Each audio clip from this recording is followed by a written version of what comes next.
will determine a percentage of compatibility.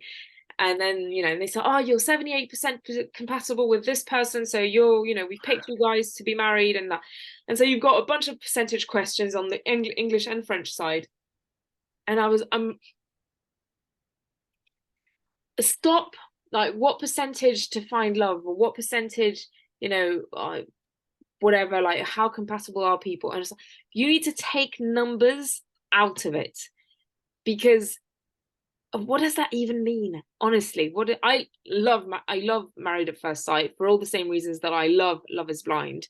It's just it's good, bad television, but don't let those things influence you like that. Those numbers do not mean anything, because imagine, like, you're 99% with compatible with someone on all fronts. You eat the same, think the same, do every, like, see your family, everything, like, you'll travel.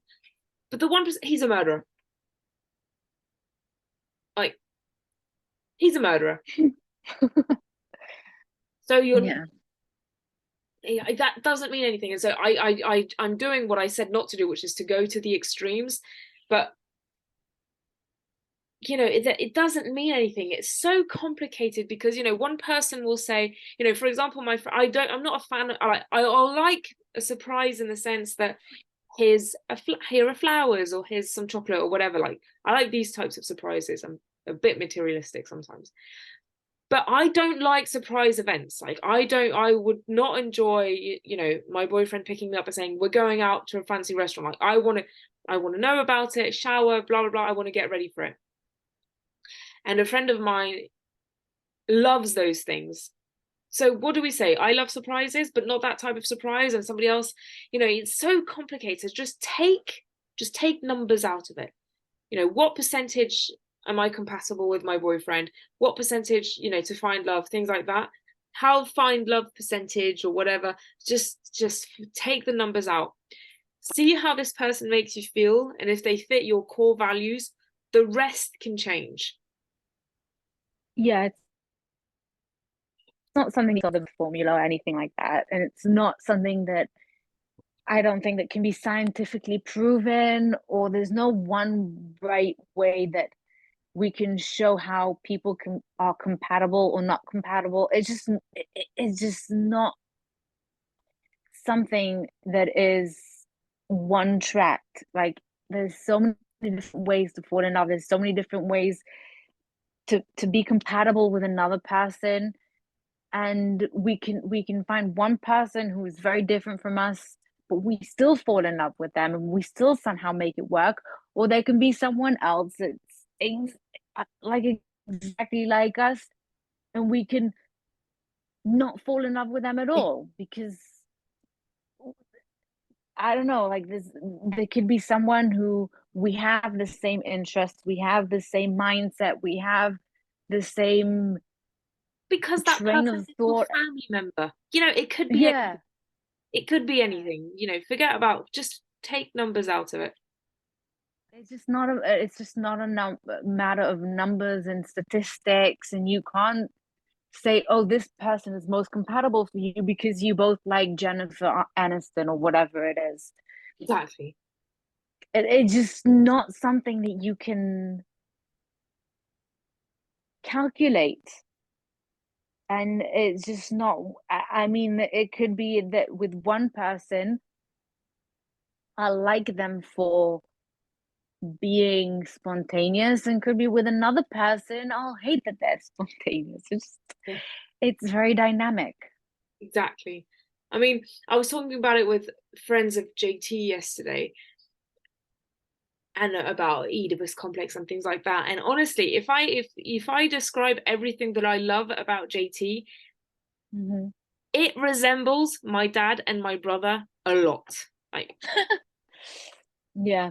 frighteningly a lot. But and we had it was a light-hearted conversation. But I have a good relationship with my dad and a great relationship with both my brothers, but one is, like, very similar to my dad. Anyway, um, and it would, like, I'm thinking about it now because of the conversation, but it would never, never, ever, ever cross my mind to it's like my fantasize around my, oh, you just can't even say it. Can't even say it. So yeah, so there are many reasons why, you know, it's just so many different things that make a relationship. So just take numbers out of it. Just, you know, it's so complicated. Take numbers out of it. Forget about percentage. Yeah, that's something that just annoys me with love at first sight. We also have it here in Israel. We have our own version of it. Stopped doing it a long time ago because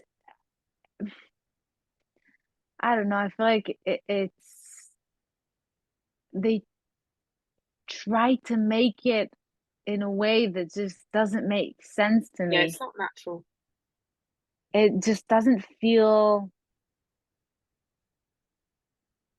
yeah, because they're counting too much on compatibility. It's not even as if, you know, they're it just no, sorry, I'm not making any sense anymore, but no, it just doesn't I don't Doesn't work. Last question. know. Yeah, last question. I have a good one. Oh, Go on. here we are. How to get someone to love you, which at the end of the day, no matter how much we want to try to get someone to love us, I don't think there is a way to get someone to love you. When you have to make someone fall in love with you have to force it to happen, then it's just not it. Yeah, I remember there's a lot of like love gurus and a lot of people where I've actually, you know, when I was infatuated or when I had a crush on someone, when I looked up how do I get them to like me too.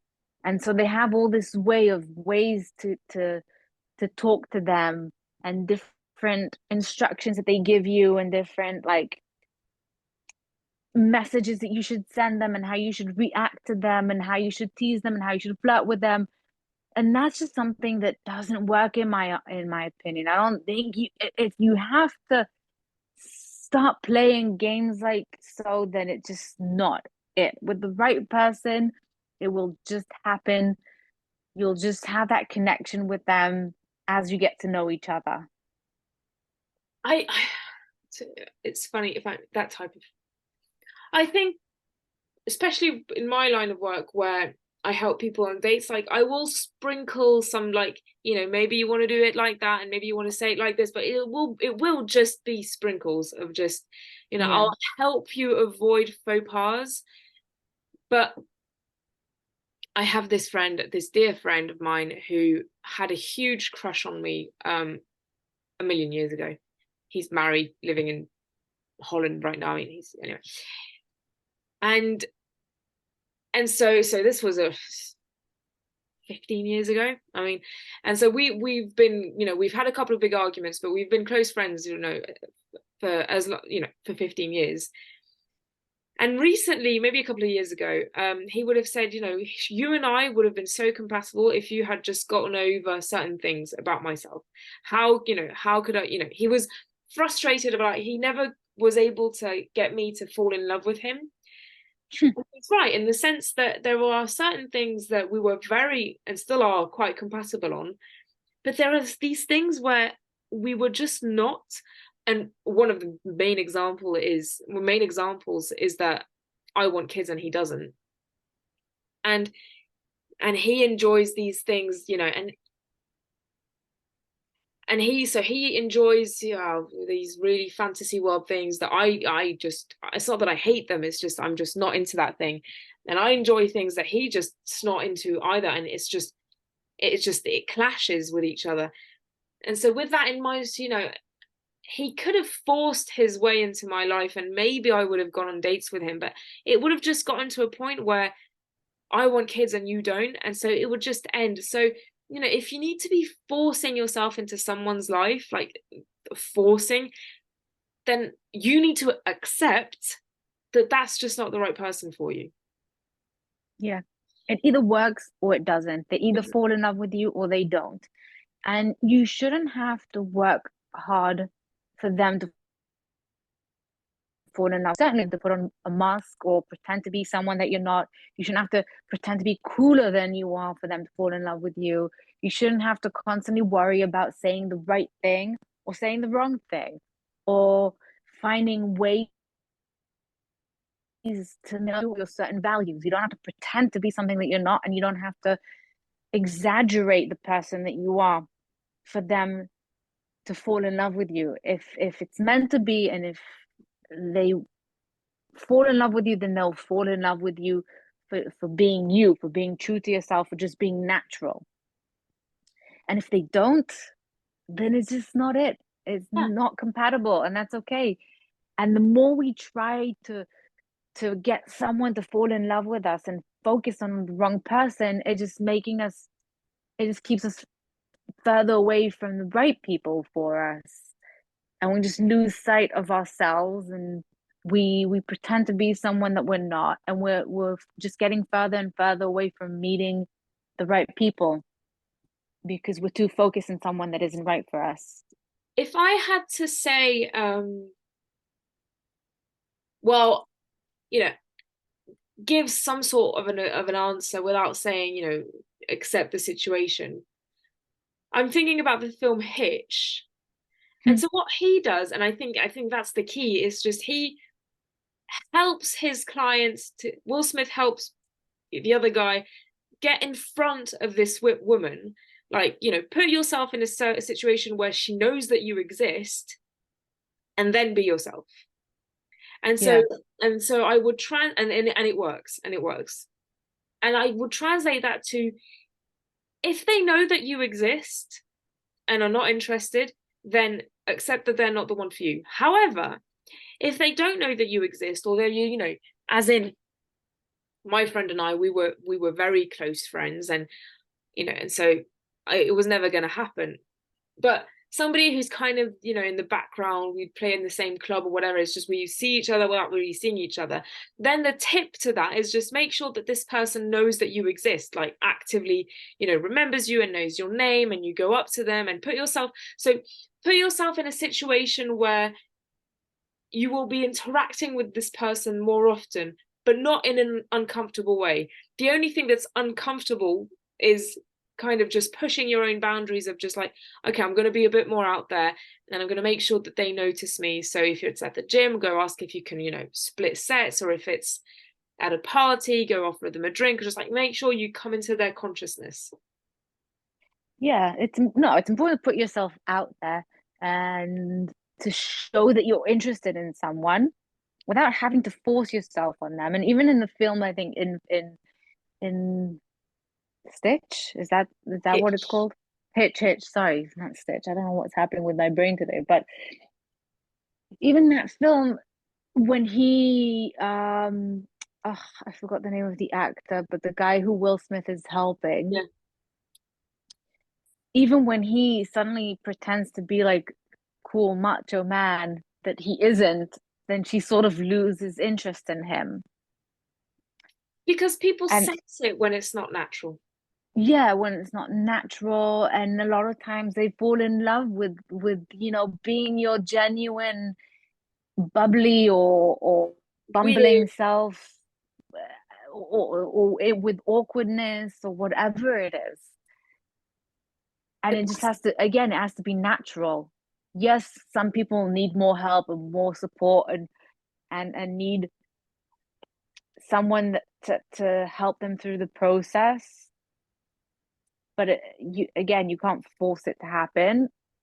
And it won't happen if you don't put yourself out there, if you don't put yourself in a situation to get to know someone and for them to get to know you and fall in love with you.